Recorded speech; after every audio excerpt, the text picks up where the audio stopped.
போது ஒரு லவ்வோட சமைக்கலாம்டா. அதான் பாதி ருசியே. வெங்காயம் நறுக்கும் போது கூட ரசிச்சு நறுக்கணும், லவ்வோட. ஹாய், வணக்கம் அண்ட் வெல்கம் டு இன்லா சமையல் அண்ட் தமிழன் ஸ்கொயர். இன்னைக்கு நம்ம பார்க்க போற டிஷ் கீரைச்சாறு. அதை எப்படி செய்யலாம்னு பார்க்கலாம். வாங்க பார்க்கலாம்.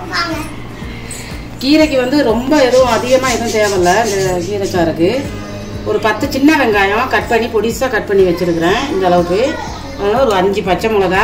இது குண்டு மிளகா, அதனால 5 பச்சை மிளகா எடுத்துருக்கேன், கட் பண்ணி வச்சுருக்கேன் சின்னதாக. அதுக்கு மெயினாக தேவை தேங்காய் பால் தான் அந்த கீரைச்சாருக்கு. இது வந்து 2 தடவை புளிஞ்ச பால் எடுத்து வச்சுருக்கேன். அப்புறமா இது தலைப்பால் நம்ம கடைசியாக விடுறதுக்கு. கீரை ஒரு பொடி, நல்லா ஒரு கை கீரை, அது உங்களுக்கு அதிகமாக தெரியுது. முருங்கைக்கீரை ஒரு கை முருங்கைக்கீரை நல்லா கழுவிட்டு நல்லா தண்ணி புளிஞ்சு வச்சுருக்கிறேன். இப்போ அதை எப்படி ஃபஸ்ட்டு என்ன பண்ணுறதுங்கிறத நான் காமிக்கிறேன் உங்களுக்கு. இப்போ பாருங்கள், ஒரு கடாயி, ஒரு சட்டியில் இந்த சின்ன வெங்காயம் சட்டி, இது சின்ன வெங்காயம் ஒரு 10 வெங்காயம் சின்ன சின்னதாக அரிஞ்சு போட்டிருப்பேன். இப்போ நம்ம இந்த பச்சை மிளகாயும் சேர்த்துக்குவோம். ரொம்ப எதுவும் தேவையில்லை. அதுக்கப்புறமா நம்ம இந்த தேங்காய் பால் சேர்த்துக்கிறோம். தேங்காய் பால் இதில் சேர்த்துட்டு டக்குன்னு முடிஞ்சிடும். ஆமாம். அப்புறம் வந்து கொஞ்சம் உப்பு சேர்த்துக்கிறோம். உப்பு, ஆமாம், அது மூடிடுமா. உப்பு சேர்த்து நான் இப்போ இதை அப்படியே ஒரு பிணைஞ்சி விட்டுட்டு இதில் வந்து இதை அப்படியே நம்ம அந்த அடுப்பில் வச்சு நல்லா இதை கொதிக்க விடணும். மறக்காம ஸ்டவ் பற்ற வச்சுக்கிட்டோம். ஸ்டவ் பற்ற வச்சுட்டு இது வந்து நம்ம மூடியை போட்டு மூடிடணும். நல்லா கொதிக்கணும் கொஞ்சம் நேரம். இதுக்கு மஞ்சள் பொடியா இப்போ மூடி போட்டு மூடுறேன். இதுக்கு வந்து மஞ்சள் பொடி மசாலா ஐட்டம் எதுவுமே தேவையில்லைங்க. சாதாரண ஒரு சின்ன ஒரு டிஷ்ஷாக இருந்தாலும் நல்லா இருக்கும்.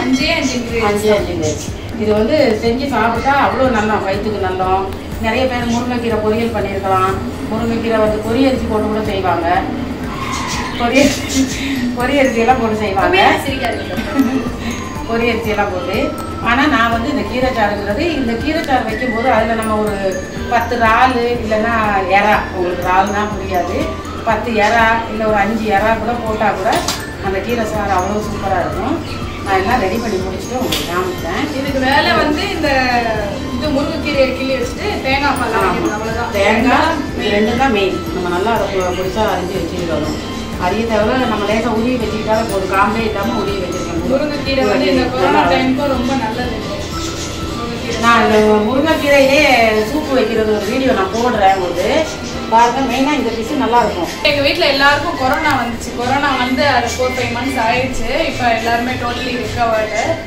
ஆனால் இப்போ அந்த கொரோனா வந்த பீரியட்ல வந்து அதிகம் இந்த முருங்கை சாறு தான். தினம் அந்த வேர் பிடிக்கிறது, முருங்கைச்சாறு, முருங்கை சூப்பு, அதுதான் மெயின். அதை எப்படி செய்யறதுங்கிறது ஒரு நாள் வீடியோ போடுவாங்க பாருங்க. இந்த முருங்கை கீரை வந்து ரொம்ப நல்லது வயிற்றுக்கும் சரி. இப்போ இந்த கொரோனா இருக்கிறவங்க, ரெக்கவர் ஆகிறவங்க எல்லாருக்குமே வந்து இந்த முருங்கைக்கீரை வந்து ரொம்ப ஹெல்த்தியான ஒரு முருங்கைக்கீரை சூப்பு வந்து கொரோனா வந்து இருக்கிறவங்களுக்கு நல்லா ஒரு குடி கீரை இருந்தால் போதும். அந்த சூப்பு செஞ்சு நம்ம குடிச்சோம்னா வடிகட்டி அவ்வளோ நல்லது உடம்புக்கு. சாப்பாடே தேவையில்லை. இப்போ கொரோனா வந்த டைம்ல வந்து நிறைய பேர் நான்வெஜ் சூப்பு, எலும்பு சூப்பு அதெல்லாம் குடிக்க சொன்னாங்க. இப்போ நான்வெஜ் வாங்க முடியாத நேரம், வெளியே யாரும் வீட்டில் எல்லாருக்குமே கொரோனா இருந்துச்சு, யாருமே வெளியே போய் வாங்க முடியாத சூழ்நிலையில வந்து இந்த முருங்கைக்கீரை சூப்பு தான் தினம் குடிச்சோம் நாங்கள். இப்போ தான் பாருங்க நல்லா கொதிக்குது, நல்லா கொதிச்சு வருது. இந்த பால் திறஞ்சிருச்சுன்னு என்ன எதுவும் நினச்சிக்காங்க. நான் மூடி வச்சுருந்ததுனால அப்படி இருக்குது. நம்ம அதோட வந்து அது ஃபஸ்ட்டே போட்டு நான் கரைச்சிருக்கணும், விட்டுட்டேன். இப்போ வந்து இந்த இடியப்ப மாவு இருக்குல்ல, அரிசி மாவு தான் இது ஒரு ஸ்பூன் நம்ம அதில் சேர்த்துக்கிறணும். அப்போ நமக்கு இந்த கீரைச்சாறு வந்து கொஞ்சம் கெட்டியாக இருக்கும். இந்த மாதிரி இருக்கும், டேஸ்ட்டு நல்லாயிருக்கும். இது எப்பயுமே இந்த கீரைச்சாறு செஞ்சால் இதுக்கு வந்து சேர்த்துக்கிறது தான். இடியப்ப மாவா? இடியப்ப மாவு, இடியப்பம் அவிக்கிற மாவு இருக்குல்ல, அணில் மாவு. இப்போ இதை நல்லா கொதிச்சு வெந்துருச்சு அந்த பச்சை மிளகாயெல்லாம். நான் இப்போ இந்த கீரையை சேர்க்க போகிறேன் அதில். ஏன்னா இப்போ சேர்த்தா தான் அந்த கீரை நல்லா வேகும். ஒரு பொடி கீரை தான், நமக்கு ஒரு பொடி கீரை இருந்தால் போதும். அதை போட்டு நல்லா கிண்டி விட்டுருணும். இதுக்கு தொட்டுக்கிறதுக்கு ஏதோ ஒரு நமக்கு காரமாக வேணும்னா ஒரு கத்திரிக்காய் அந்த மாதிரி செஞ்சுக்கலாம், இல்லை ஒரு அப்பளம் பொரிச்சிக்கலாம். ஒரு வெங்காயம் வதக்க தெரிஞ்சவங்க கொஞ்சம் வெங்காயம் வதக்கலாம். இப்போ வந்து இது நல்லா கொதிக்கணும். இந்த கொதிச்சு கீரை வேகணும். அதுக்கு நம்ம ஒரு 5 நிமிஷம் மூடி வச்சுருவோம். ரெடி கீரைச்சாறு. இந்த கீரைச்சாறு வந்து பார்க்குறதுக்கு எல்லாம் ஒரே மாதிரி தான் இருக்கும். ஏன்னா நம்ம இதுக்கு முன்னாடி போட்டுருக்கோம்ல ஆல்ரெடி செஞ்ச சொதியானம் புளியானம் எல்லாமே வந்து அதிகபட்சம் தேங்காய் பால் செஞ்சதுதான். அதனால எல்லாமே ஒரே மாதிரி தான் நினைச்சிடாதீங்க. பார்க்க எல்லாமே ரிசம்பிள் ஆகுது ஒரே மாதிரி இருக்கலாம், பட் மூணுமே டிஃப்ரெண்டான டேஸ்ட்.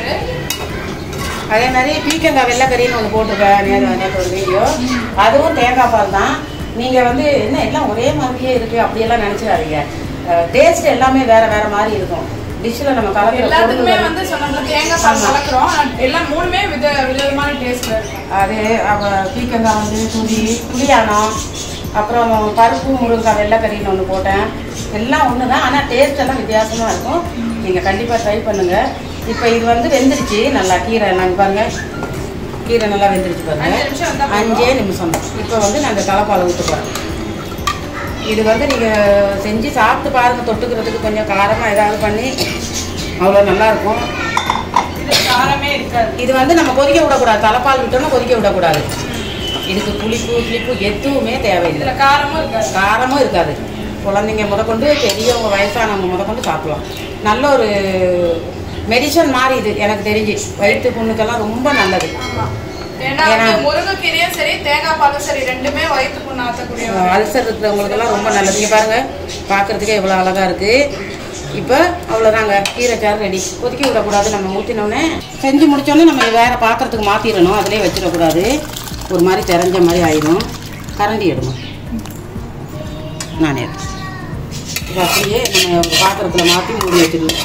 நீங்கள் சாதம் சூடாக வடிச்சிட்டு அந்த சாதத்தில் கொஞ்சம் கீரையோட இப்படி அள்ளி, நிறைய கீரையோட அள்ளி போட்டு. ஆமாம், வெறும் அந்த சாரம் மட்டும் ஊற்றி சாப்பிடாதீங்க, கீரையோட அள்ளி. கீரையோட இப்படி அள்ளி போட்டு நல்லா சாதத்தை கொலைய பிசைஞ்சு சாப்பிட்டா நல்லாயிருக்கும். ரொம்ப குயிக்காக ஈஸியாக செய்யக்கூடிய ஒரு கீரை சாறு எப்படி செய்யறதுன்னு பார்த்தீங்க. இது வந்து எல்லா வீடியோக்கும் சொல்றோம், ரொம்ப டேஸ்டா இருக்கும், ஈஸியா இருக்கும், சிம்பிளா இருக்கும் அப்படின்னு சொல்றோம் நினைச்சிடாதீங்க. உண்மையாவே வந்து வெறும் சாதத்துல பண்ணி சாப்பிட்டா ரொம்ப டேஸ்டா இருக்கக்கூடிய ஒரு டிஷ். கண்டிப்பா ட்ரை பண்ணி பாருங்க. ட்ரை பண்ணிட்டு எப்படி இருந்ததுன்னு கமெண்ட் பாக்ஸ்ல சொல்லுங்க. நீங்க எங்க சேனல்ல புதுசா பாக்குறவங்களா இருந்தா கண்டிப்பா இல்லா சமையல் சப்ஸ்கிரைப் பண்ணுங்க. பெல் பட்டனை கண்டிப்பா பிரஸ் பண்ணுங்க. அடுத்த ஒரு நல்ல வீடியோட உங்களை சந்திக்கிறோம்.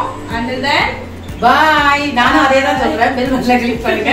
இதை கண்டிப்பா ட்ரை பண்ணுங்க. ஓகே, பாய். சமைக்கும் போது ஒரு லவ்வோட சமைக்கணும்டா, அதான் பாதி ருசியே. வெங்காயம் நறுக்கும் போது கூட ரசிச்சு நறுக்கணும், லவ்வோட.